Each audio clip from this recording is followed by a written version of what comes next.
So we've all heard the saying, timing is everything. Well, yesterday, I gotta tell you a quick story.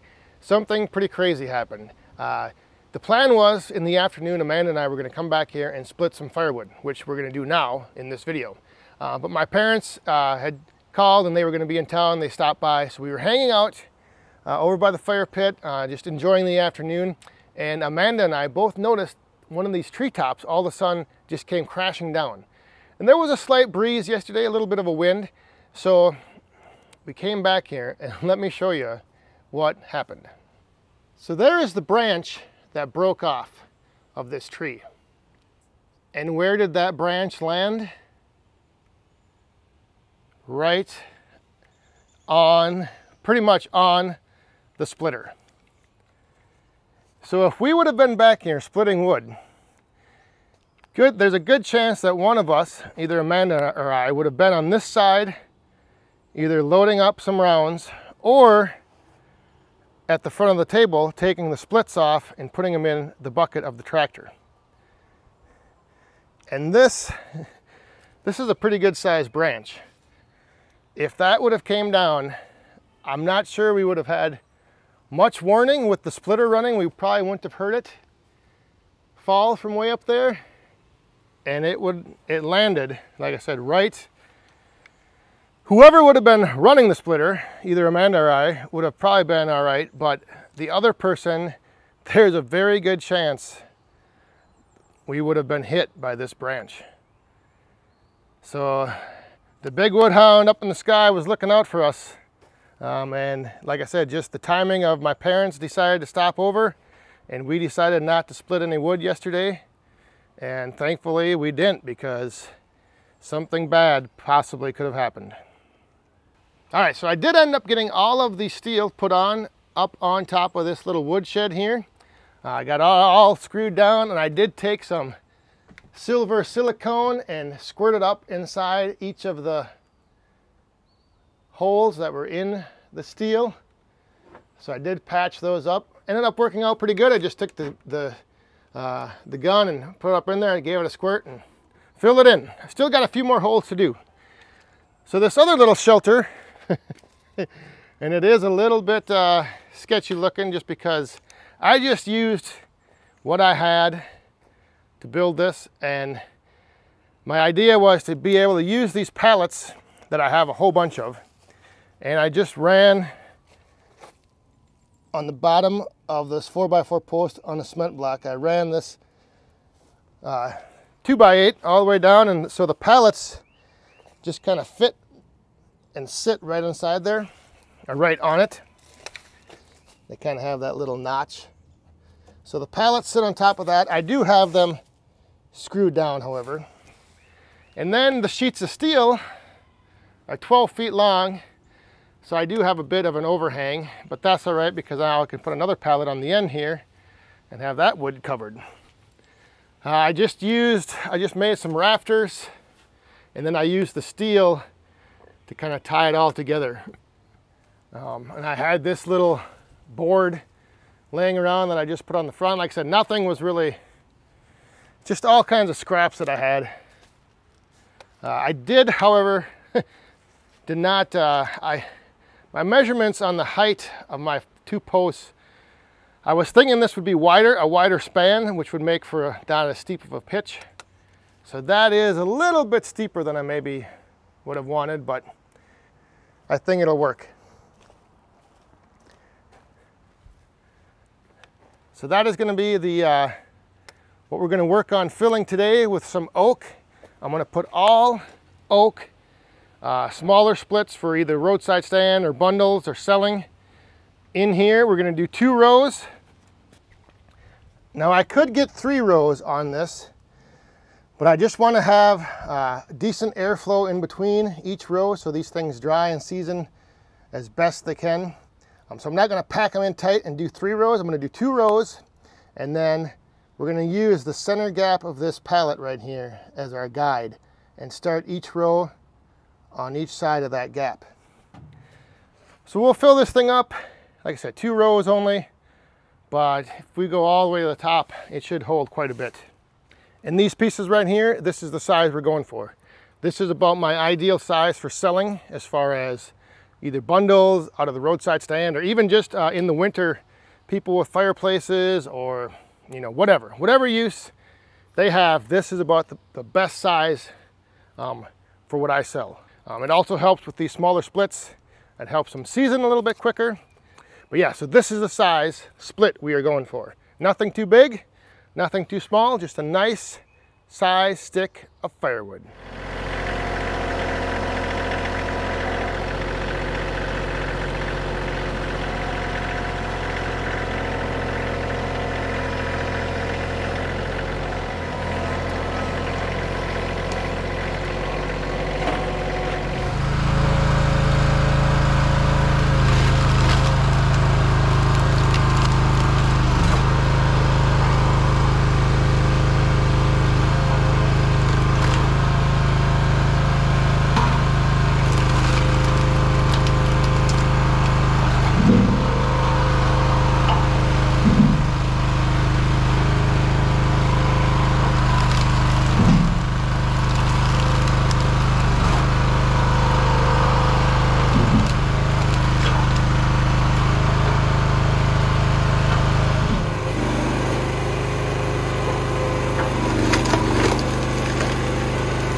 All right, so we're all cleaned up. All the rounds are gone, split up. The last few were some bigger odds and end chunks that this bucket now will go over there to that stack for my personal use for boiler wood, maybe 2 years from now. But otherwise, all of the oak we had over there started out a nice little stack here in the new shelter. And again, this is gonna all be oak. I separate out just the oak, so this whole shelter filled in is going to be nothing but oak.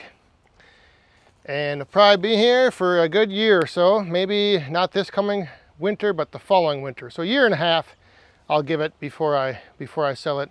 So I think that'll do it for splitting wood today. It is Memorial Day, so I'm going to take the rest of the afternoon now. We're going to go and hang out and maybe even take a dip in the pool. It's supposed to be hot, so we'll see. I don't know, that water's still kind of cold, but thanks for watching. We'll see you guys next time. Stay safe, have fun, and be cool.